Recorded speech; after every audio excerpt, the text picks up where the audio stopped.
Hey guys, in today's video I have two zoo-themed art projects for you to do in your classroom or at home.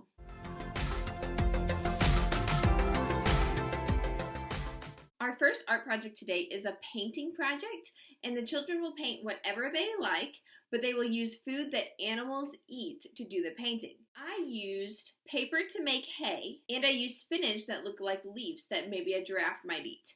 You could also cut up apples or use a carrot stick to paint as well. Our second activity is a lion mask. For this you will use a paper plate and cut the center out where their face will go, and then just cut orange and yellow strips of paper that they can glue along the outside. Once that's done, all you need are two little ears and you're done.